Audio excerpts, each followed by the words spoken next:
Le dimanche 5 novembre 2023 restera une date de référence pour la dynamique Zita Dia Congo qui porte la candidature de l'honorable Charles Makiadi Mbambi pour organiser le lancement des concertations à travers l'étendue du territoire. C'est autour du projet de société de son candidat. La grande salle du CMS Koubama était choisie pour abriter cette activité.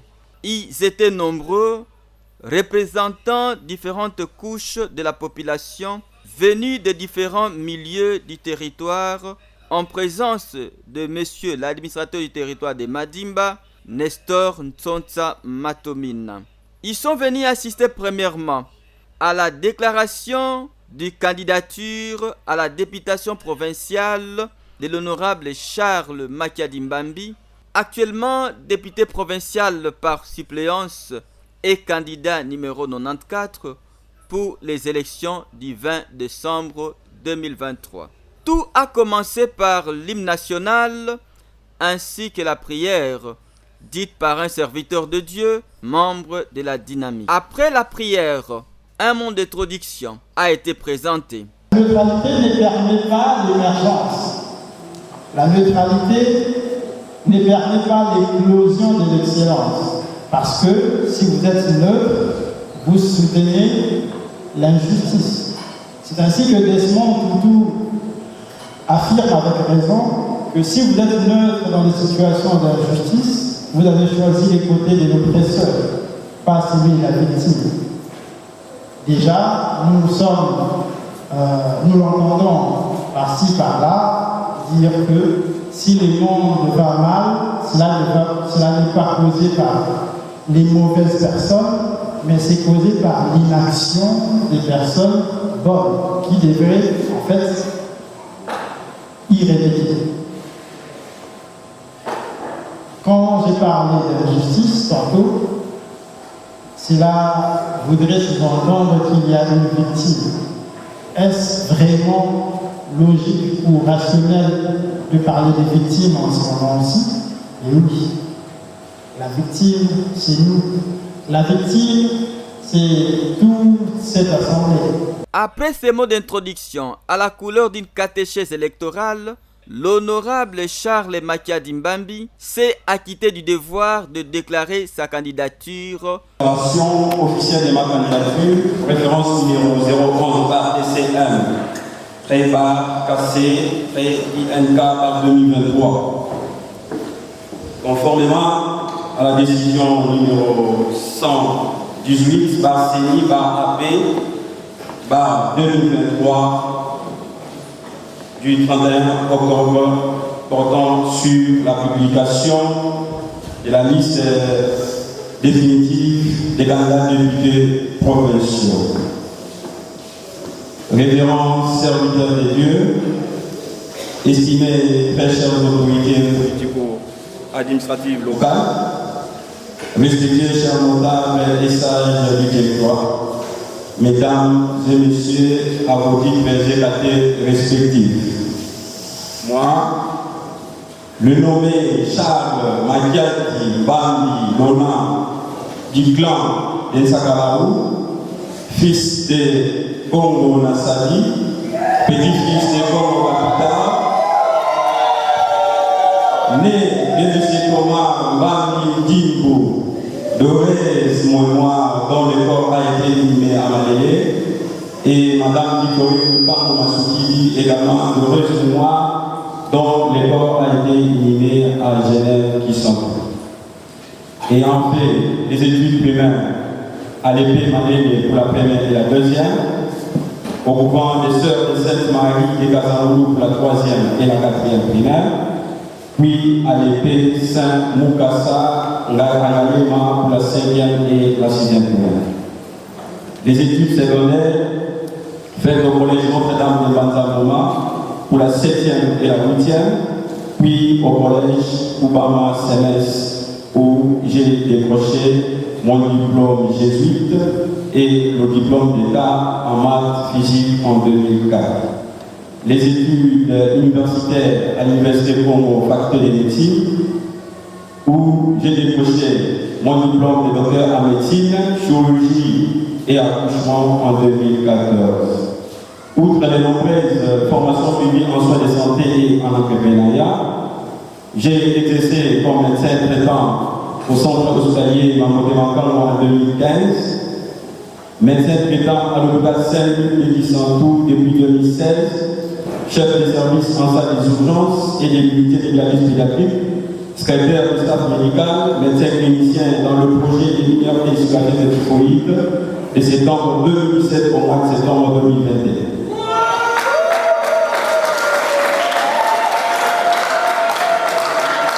Fondateur du mouvement en faveur de la paix, œuvre dynamique de Dieu. Co-fondateur de la dynamique Zita Congo, président interfédéral Congo central du parti politique Alliance pour la transformation du Congo, retrouvé à TCR en sigle. Coordonnateur provincial de l'ASPN Congo, mandataire du regroupement politique Alliance des démocrates pour le renouveau et les progrès ADP en sigle. Madame, mariée à Madame Pepa Mawana Rassi, sage-femme au centre de santé et grande 2, et père de 3 enfants. Je viens par la présence vous annoncer majestueusement que je suis candidat à la députation provinciale.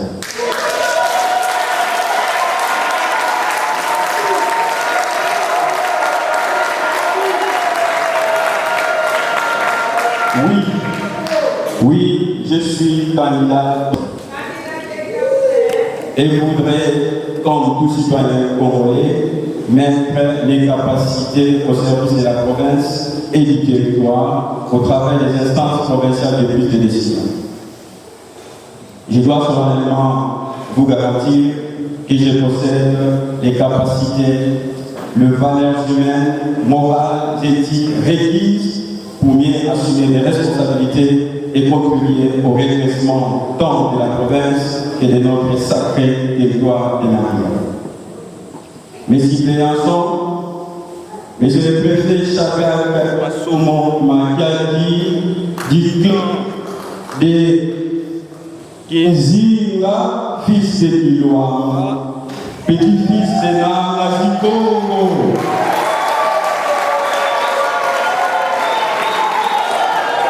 De Docteur Emmanuel Amikina Mpango, du clan de Yangala Natsundi, fils de Moussoulou et petit-fils de Mamba Kalunga. Révérend serviteur, estimé personnel de l'autorité politique administrative ici présent, respecté chers notables et sages du territoire, mesdames et messieurs, à vos titres prédicateurs respectifs, à vous tous, recevez l'expression de ma plus grande considération et merci pour la confiance réservée à ma personne. Initié le 3 novembre 2023, Dr Charles Makiadi, le candidat député provincial. Je vous remercie.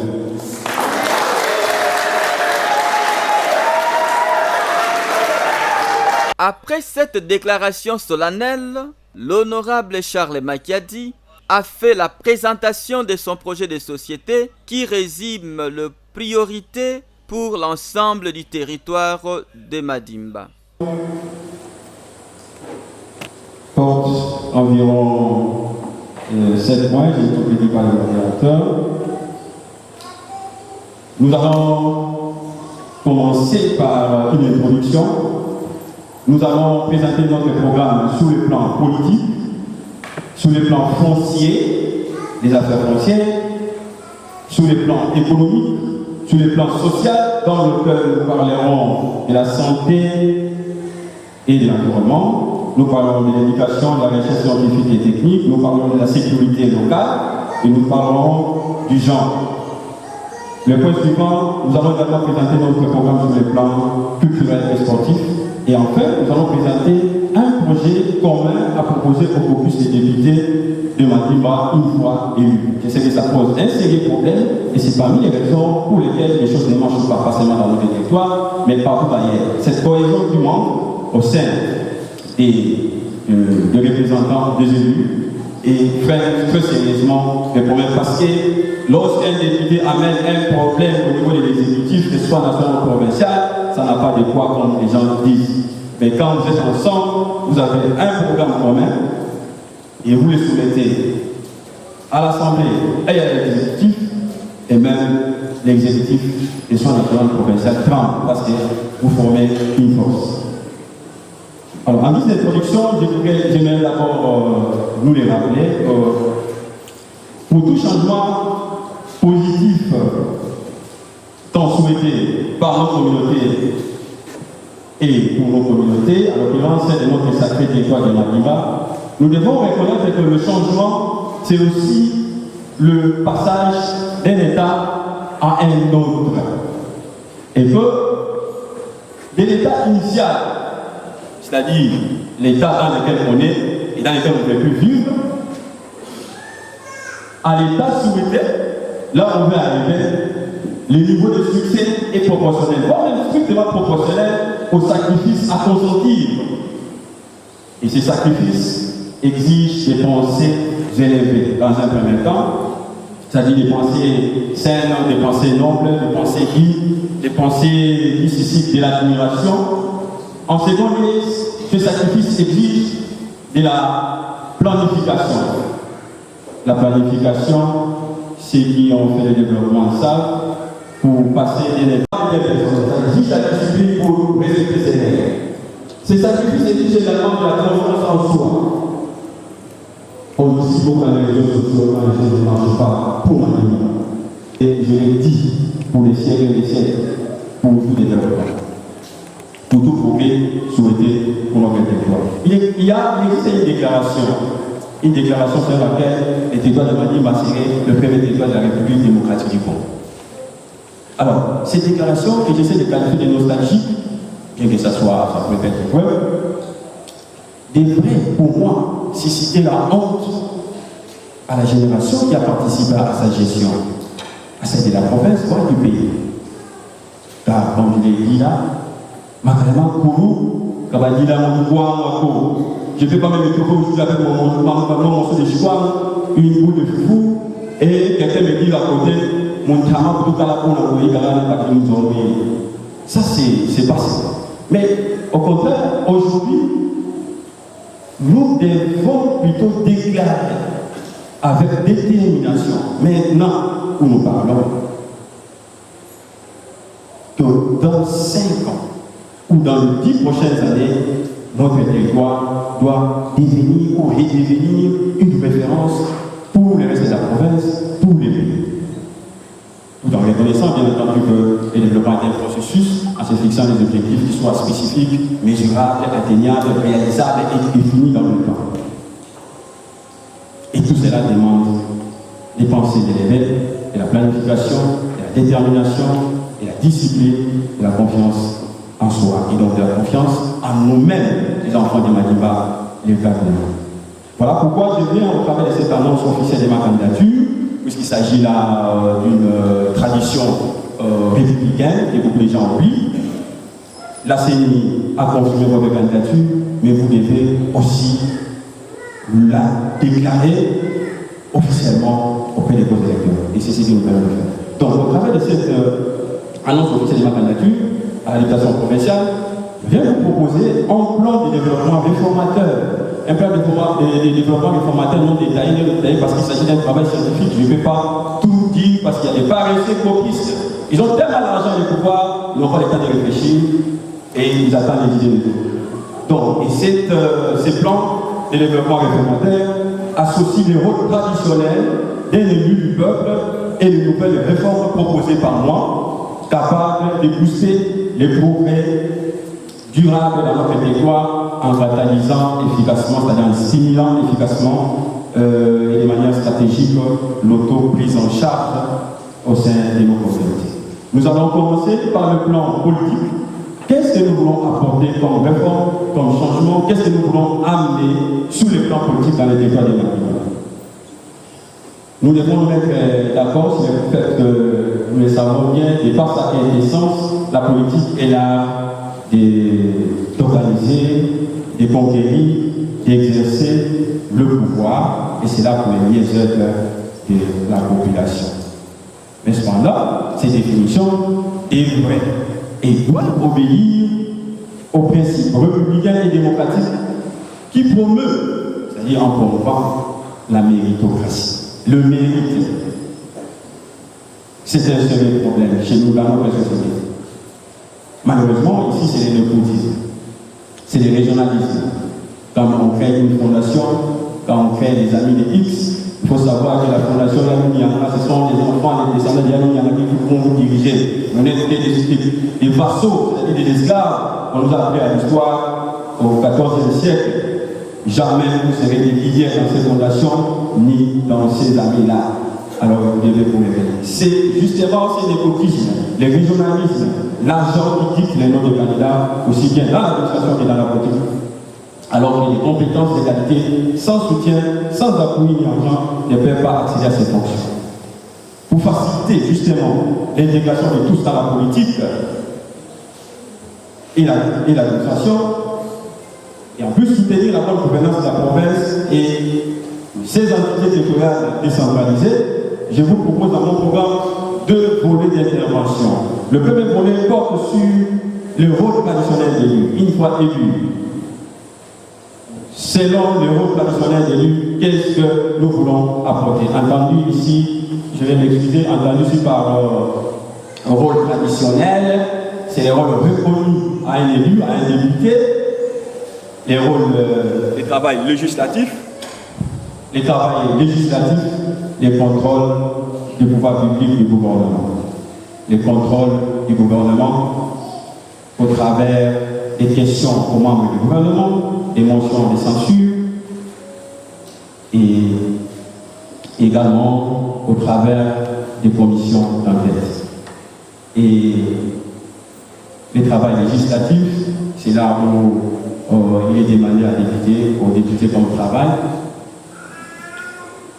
d'examiner des projets d'édits ou des projets de loi. C'est là où on reçoit un provincial ou national. En national, on parle des lois. Provincial, on parle des projets d'édits. Les projets, c'est lorsque les membres du gouvernement trouvent que là, on doit mettre un peu de l'ordre et il fait ce projet, il va se mettre à l'Assemblée, l'Assemblée va examiner. Il vient la proposition, les propositions d'édits ou les propositions de loi, ça c'est élaboré par les députés eux-mêmes, on parle de propositions. Il y a également les votes des lois, les examens, des textes en commission, etc. Ça c'est le rôle traditionnel des élus. Alors, au regard de ces rôles traditionnels, je vais, une fois élu, je ferai des propositions d'édits, je remettrai ceux qui sont faits d'application sur la table du niveau de l'Assemblée provinciale. Il faut que je vous le dise, c'est votre fils qui connaît Madimba en tant que sa maison, ici là où ça souhaite. Je ne fais pas la politique pour venir mentir. Il faut savoir que, et vous le savez mieux que moi, il y a plein d'édits, de lois, voire même de décrets qui souffrent d'application. Les intellectuels sont là, les enseignants sont là. Il y a un membre d'un syndicat ici qui me regarde, il enseigne quelque chose. C'est un problème sérieux, l'application des lois. Les lois sont là. Ce n'est pas l'élaboration qui pose problème, l'application. Mais qu'est-ce qui bloque cette application? Nous les saurons. Mais pour qu'on ne crée pas de problème à la maison la nuit, je n'en fais pas dans la nuit. Donc, alors, je parlerai et proposerai des solutions pratiques aux problèmes qui bloquent le développement de nos territoires. Je participerai au contrôle parlementaire. C'est là envie d'accompagner la matérialisation du processus de décentralisation. C'est ces processus de décentralisation qui donnent une liberté de pouvoir, une liberté de gestion des entités territoriales décentralisées. Et donc, le pouvoir central, c'est une partie de son pouvoir aux entités. Donc, les entités territoriales décentralisées, même la province, c'est une entité territoriale décentralisée en dehors des territoires et des secteurs de développement. appuyer les institutions démocratiques de la RDC, lesquelles doivent garantir l'égalité sociale des droits de l'homme. Il va encourager la politique de lutte contre la corruption sous toutes ses formes. Je vous garantis que c'est les cancers qu'on n'arrive pas à traiter. Et c'est ce qui est à la base de notre misère. La corruption. Mais cette corruption, il n'est pas seulement pratiquée par, elle n'est pas simplement pratiquée par les hommes en cravate et en veste informatique, mais seulement même par nous. Parce que c'est un problème quand quelqu'un a le pouvoir et il a la main partout, il ne sait pas respecter ce qui appartient à l'État et ce qui lui appartient. Ça veut dire que c'est un problème, c'est pas l'éducation des bases. Ne vous en faites pas. Déjà, dans les entreprises, il y a des corruptions, il y a des touchés. Nous allons commencer à faire des élections 2 ans avant les élections générales. Il s'agit des élections primaires qui vont nous permettre de choisir ou de désigner les futurs candidats au sein de nos communautés dans le respect des règles du jeu définies dans les textes détaillés. L'exposé n'a pas été magistral, mais ponctué par un jeu de questions-réponses. Projet de société.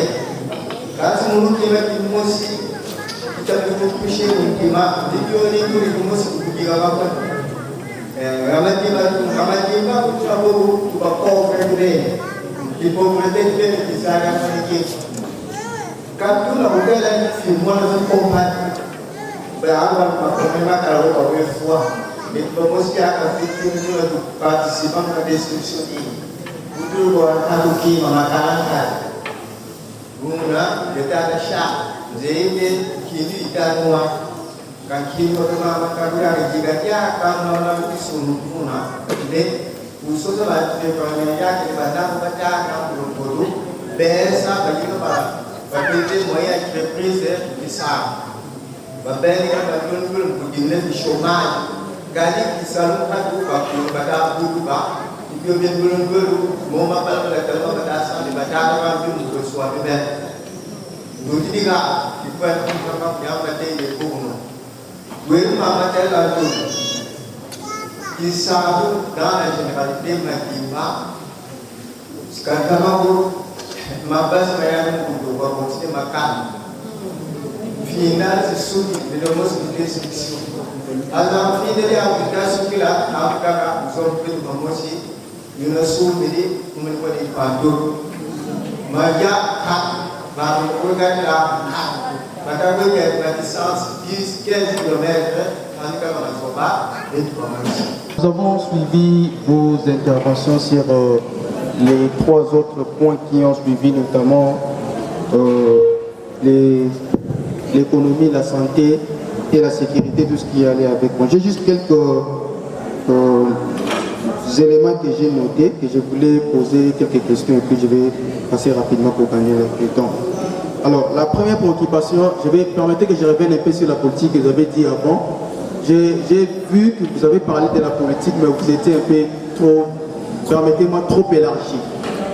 Contrairement à l'économie où vous aviez cité les actions spécifiques à faire, au niveau de la politique, vous avez dit on va suivre, augmenter. Mais qu'est-ce que vous allez faire concrètement pour y arriver? Ça, vous n'avez pas fait allusion à ça. Mais au niveau par exemple, au niveau foncier, vous avez cité les activités précises à faire. Et ça, c'était quand même quelque chose qui était important. Alors, par rapport à... Vous avez parlé au niveau de l'économie concernant la conservation des biens. Parce que l'autre problème qu'on a aussi ici, c'est qu'on arrive à produire. Et les peu qu'on produit, soit on n'arrive pas à les exporter, comme on a cité les problèmes des routes et des dessertes agricoles, et il y a plusieurs biens qui pourrissent. Et parfois, on jette tout ça. Mais vous avez parlé de la promotion, soit vous avez encouragé à ce qu'il y ait des mécanismes de conservation des biens et tout ça. Mais la question que moi je me posais, dans un milieu, dans un matimba où on a déjà des difficultés à voir l'électricité, on a des difficultés à voir les routes pour faire dégager nos produits, comment vous pensez promouvoir la conservation des biens? Ça, je ne sais pas. Et nous voulons apporter maintenant sur le plan économique à Maliba. Nous devons savoir qu'il y a un slogan qui dit là où la route passe, le développement suit. Pour moi, en matière de développement économique, tout commence par la route. La mobilité est une condition préalable en développement, et bien sûr dans une certaine mesure, et même une économie dynamique dépend du développement des produits et des services des populations qui sont tributaires de routes pour l'accès à l'emploi, au travail, à l'éducation, aux soins de santé et au marché. Vous verrez dans certains coins de notre territoire où nous sommes allés, où un malade peut faire 30-40 km pour voir les médecins. Et dans des conditions extrêmement difficiles, les véhicules ne peuvent pas passer. Alors, vous constatez que donc, le nombre et l'état des routes dans notre pays justifie même la fragilité de notre économie, que ce soit nationale ou provinciale, et la précarité des conditions de vie, particulièrement en milieu rural, voire dans les grandes agglomérations. C'est ainsi, une fois élu, suivant les rôles traditionnels et élus, j'ai parlé des rôles traditionnels CDC. Je vais plaider pour la réhabilitation et l'entretien des routes rurales provinciales, des routes des desserts agricoles, obliger l'exécutif provincial au strict respect de règles dans la passation des marchés patrimoine pour l'exécution de l'entretien des routes. C'est un vrai problème. Où l'argent doit sortir des trésors publics, comme X qui a élaboré les projets, on donne à un membre du gouvernement ou à un élu pour aller les exécuter. Les travail parce que ces élus, ces membres du gouvernement, a créé avec sa femme une entreprise. Déjà, seulement au moment où l'argent est sorti, ils ont déjà une entreprise de construction d'entretien ou je ne sais pas moi, pour que l'argent passe en entreprise. Et quand vous voyez les travaux sur le terrain, c'est du travail bâclé. Ainsi, même pour l'entretien de nos routes, on tourne en rond. Il y a eu des entretiens des routes pendant la saison sèche. Saméré, Fonnet, etc. Tout ça, les gens, une fondation qui prend avec l'argent du trésor. L'administrateur du territoire de Madimba, à sa sortie, n'a pas manqué de nous livrer ses impressions. Oui, d'abord, je suis très content parce que à partir d'hier, je crois que les listes sont sorties et qu'il a repris, il a vu son nom sur la liste. À Madimba, je suis le premier responsable de ce territoire. Alors, tous les candidats qui sont passés sont les miens. Et il est venu me parler de son forum. J'étais vraiment attiré pour venir entendre son projet de société qu'il vient d'expliquer à la population. Mais c'est parce que je n'ai pas eu le temps de continuer jusqu'à la fin, mais sur le plan politique, il vient de toucher. Et sur le plan foncier surtout, qui est en train de... La séance s'est clôturée par l'hymne national pour rendre une fois de plus l'honneur à la mère patrie.